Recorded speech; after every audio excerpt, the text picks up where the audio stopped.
buenas noches, estimados televidentes. Bienvenidos a El Ágora. Los acompañan Jorge Jacobs y Marta Yolanda Díaz Durán. Y es para nosotros un gusto, un placer y una responsabilidad estar de nuevo con ustedes para comentar hechos nacionales relevantes en ese proceso, aclararnos las ideas para tomar las decisiones correctas que nos permitan algún día vivir en esa Guatemala que soñamos la mayoría, que sin duda no se parece a la que hemos vivido en algunos temas en estos días en nuestro país.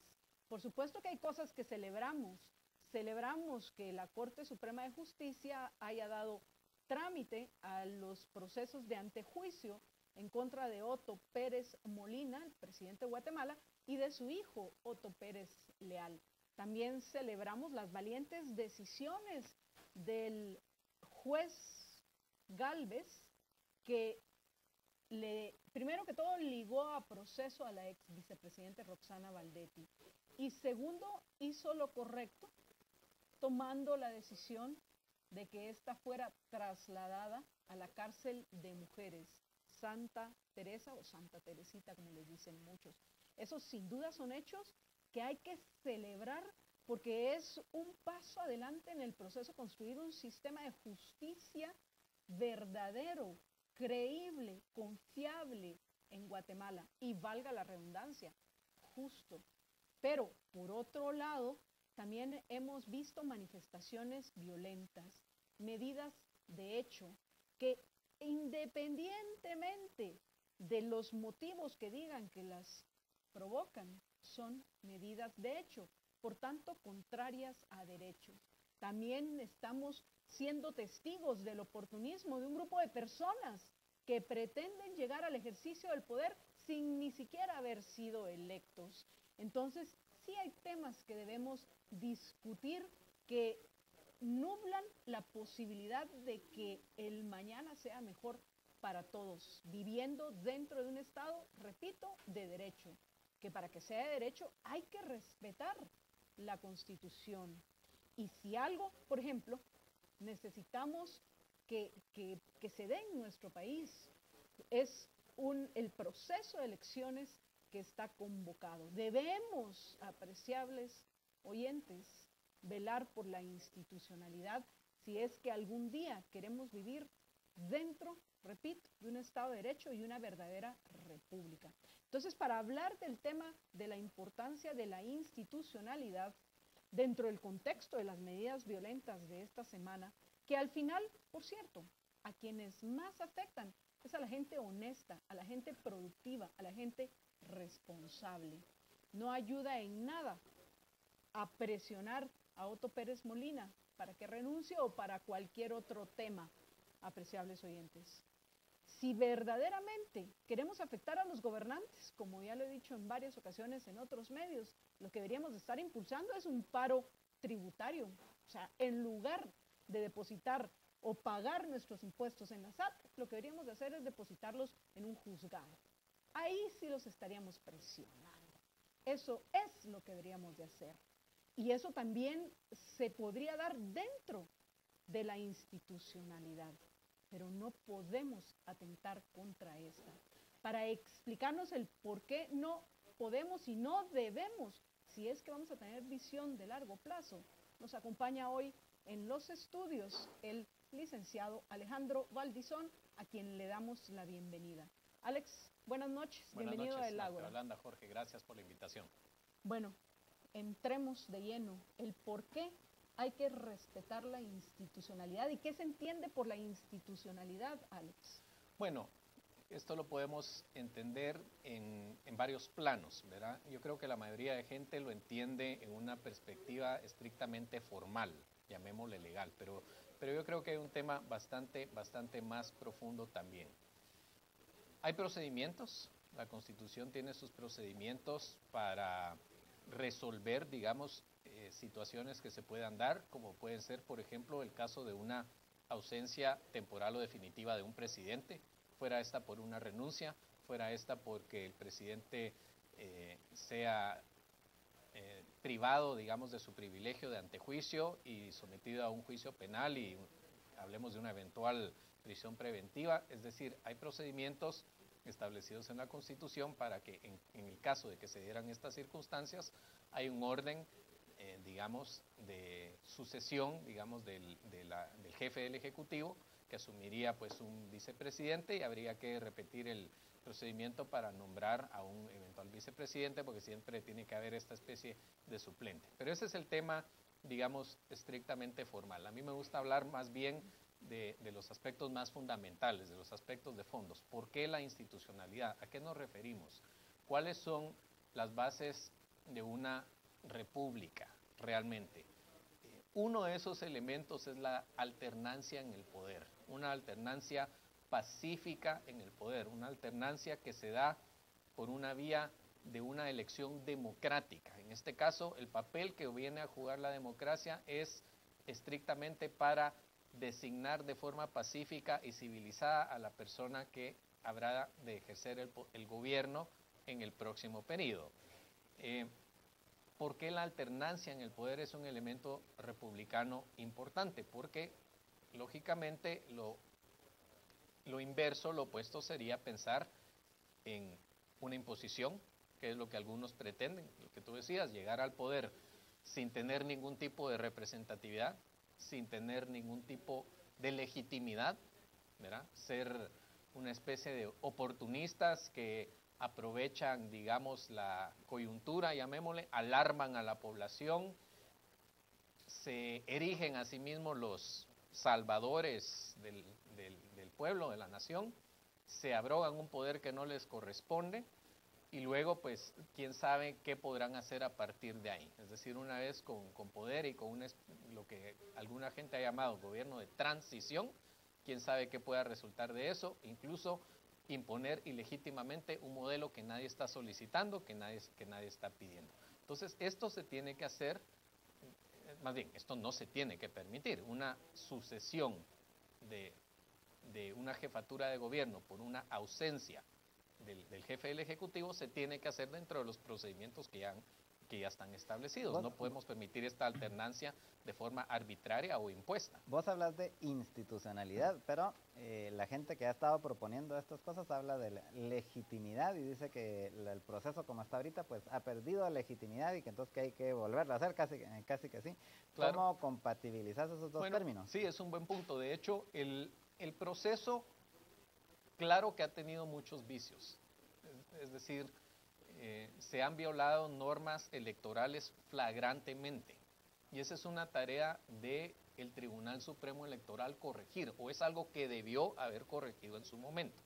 El Tribunal Supremo Electoral tiene una serie de facultades expresadas en la ley electoral que le permiten ir precisamente encauzando en la dirección correcta a aquellos partidos o candidatos que se desvíen, que se aparten de lo que la ley les prescribe. Por ejemplo, el tema que más se menciona es el techo de las campañas. ¿Cuántos partidos han excedido el techo de las campañas? Un tema que se menciona es la capacidad de ciertos candidatos de optar a cargos públicos.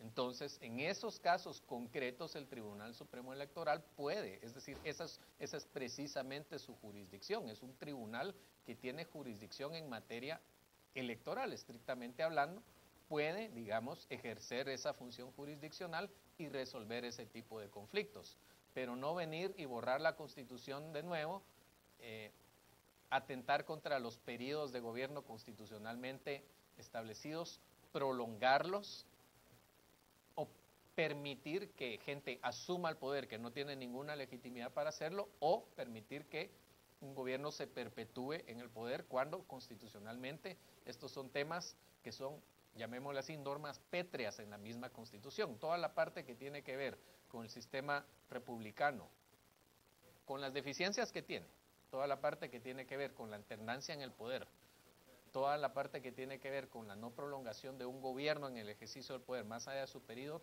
todas esas son normas pétreas en la Constitución que no se pueden alterar, y no se pueden alterar por una razón. Y lógicamente, no solo sería tarea del Tribunal Supremo Electoral velar porque esto se cumpla, respetar los plazos electorales, sino también eventualmente una Corte Suprema y una Corte de Constitucionalidad. Cualquier situación que se aparte de esto caería claramente en una violación a la Constitución misma, y eso es hasta un delito. Y hay algo muy importante que debemos señalar. Hablando de legitimidad, puede ser que se hayan cometido algunos errores de parte de los magistrados del Tribunal Supremo Electoral, pero al final lo que debe de prevalecer, entiendo yo, es el espíritu de la ley.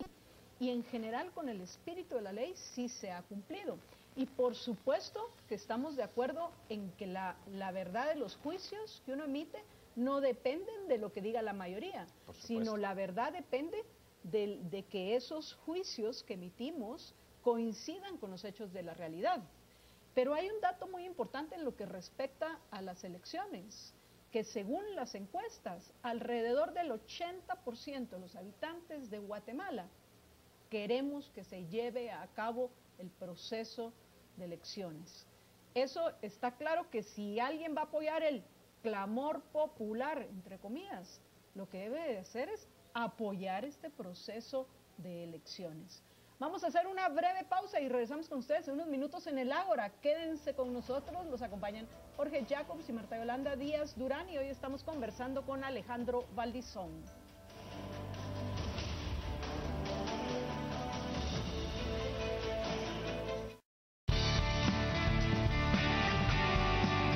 Estamos presentando Especiales de Canal Antigua.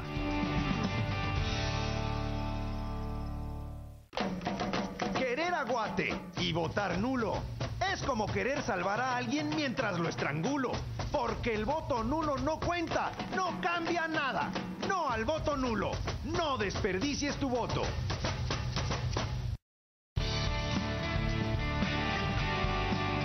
Estamos presentando Especiales de Canal Antigua.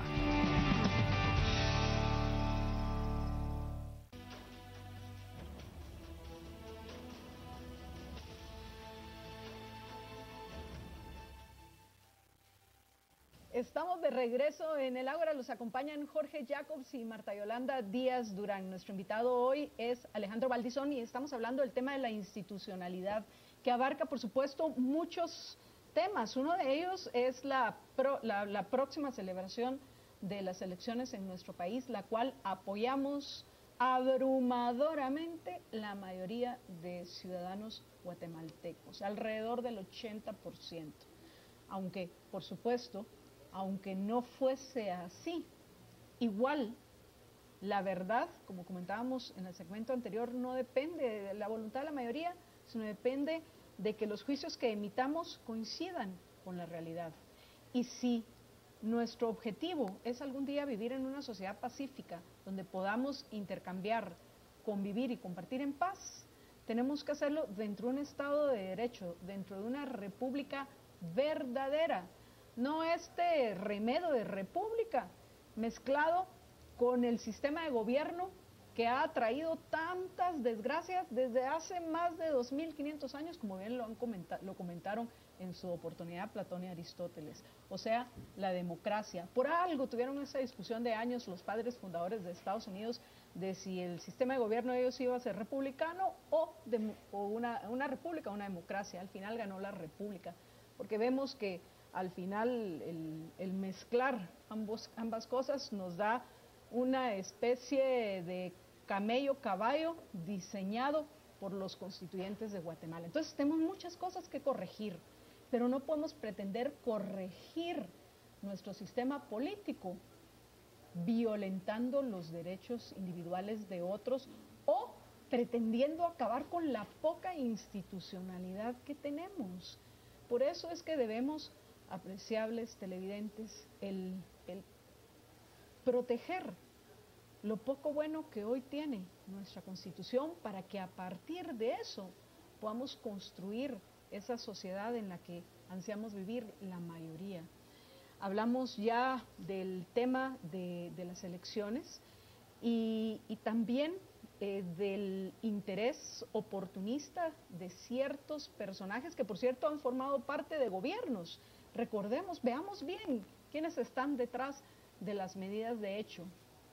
Hay personas que han hecho gobierno y son responsables del caos que hoy se vive en Guatemala. Eso hay que resaltarlo. Así es, y Alex. hoy pretenden ejercer gobierno sin siquiera haber sido electos democráticamente. Entonces es una terrible contradicción. Si vamos, digamos, a ese tipo de aspectos, incluso pensando en apelar, digamos, a esos argumentos como los que mencionabas del clamor popular y estas ideas pseudodemocráticas que muchos mencionan, pues en ese contexto concreto, pues obviamente también hay una responsabilidad que el electorado puede asumir. Es decir, si al final del día la gente comprende que ha habido ciertos vicios en el proceso, digamos que hay partidos y candidatos concretos a quienes se les puede señalar de haber cometido esas infracciones, señores, simplemente no voten por esa gente. Es decir, no se puede traer abajo un proceso completo, no se puede traer abajo toda la institucionalidad, no se pueden castigar derechos individuales, derechos legítimos, digamos, a todo lo que compete al ejercicio, al sufragio, a la participación cívica ciudadana del resto de ciudadanos que sí está dentro de la institucionalidad solo por el capricho o de algunos o de la mayoría. Eso no tiene sentido. Hasta la fecha todavía hay quienes especulan con que se pudieran aplazar las elecciones. ¿Se pueden aplazar las elecciones sin romper el orden constitucional? No, no se pueden aplazar sin romper el orden constitucional porque simplemente hay, digamos, procedimientos establecidos en la Constitución, en la ley electoral, que son cuestiones temporales, los plazos de la convocatoria, es decir, los plazos en que deben mediar entre una convocatoria y la elección, el término, digamos, para el cual se debería renovar las autoridades, el gobierno, ese es impostergable. Entonces simplemente no sería una cuestión viable dentro del punto de vista constitucional. Aparte de eso, lo comentábamos justamente con Marta Yolanda hace unos días, ¿qué ganaríamos? Es decir, ¿qué diferencia habría sustancialmente entre tener las elecciones hoy a tenerlas entre un par de meses con exactamente la misma oferta política que tenemos? Es decir, es un contrasentido. Y porque en 2 meses no va a surgir nueva oferta política. No va a haber nueva oferta política, es un contrasentido, es más bien el interés de algunas personas de generar digamos, sentido de inestabilidad, en el sentido de crisis, para aprovechar, para obtener, digamos, un poder, una fuerza que por medios legítimos no tendrían. Y que por medio de una elección y que por medio de una elección, pocas posibilidades de que algún día vayan a elegirlos. Entonces han visto la oportunidad de cumplir su sueño en este punto de inflexión que estamos viendo los guatemaltecos. Hay que entender que es clave. No debemos dejar que la emoción nos gane y lo que debemos de hacer es utilizar la razón para tomar las decisiones correctas. Tener prudencia para realmente, viendo al futuro, hacer los cambios que necesitamos, porque una vez nuestro sistema político actual, y hay que describir qué sistema es, y quisiera que Alex lo comentara porque él hasta ha escrito sobre el asunto del Estado benefactor mercantilista, como también lo hemos hecho otros, de que es, y repito, Alex, lo has mencionado en varias ocasiones, que es intrínsecamente corrupto, y ese es el problema. Así es. ¿Qué? No, en el fondo ese es el verdadero problema. El sistema, digamos, del cual vemos hoy algunos de sus excesos, porque aún así podría ser peor, por muy extraño que esto suene, podríamos estar en extremos aún peores. Esa realidad que estamos viendo tiene una explicación, ¿verdad? Y hay que encontrar las causas de esa explicación, y esas se encuentran haciendo un análisis objetivo de esa realidad precisamente. Y es un sistema que propicia la corrupción, es decir, ese Estado falazmente benefactor, como le hemos llamado, ese Estado mercantilista de concesión de privilegios, ese Estado donde se justifica el robo legalizado con el pretexto de beneficiar a un número o a algún grupo específico dentro de la población, es intrínsecamente corrupto. Es decir, alguien podrá decir, bueno, pero hay estados donde esos procesos del Estado benefactor funcionan más eficientemente, entonces ahí no hay corrupción. Falso. Desde el momento que un burócrata mete la mano en tu bolsillo para trasladarle lo que te extrajo de tu bolsillo a otra persona sin tu consentimiento, aunque no se quede un centavo en su bolsa, ahí ya te robó. Y ese es un robo legalmente instituido y eso es corrupción. El problema es que en nuestra sociedad está terriblemente difundida la idea de que eso está bien. Hay gente que no entiende que esta es una situación moralmente injustificable e inaceptable y es precisamente la corriente socialista y todas las derivaciones de ella que prevalecen en el medio. Entonces la gente no entiende realmente las causas de la corrupción rampante que hay en nuestras latitudes, en nuestros gobiernos.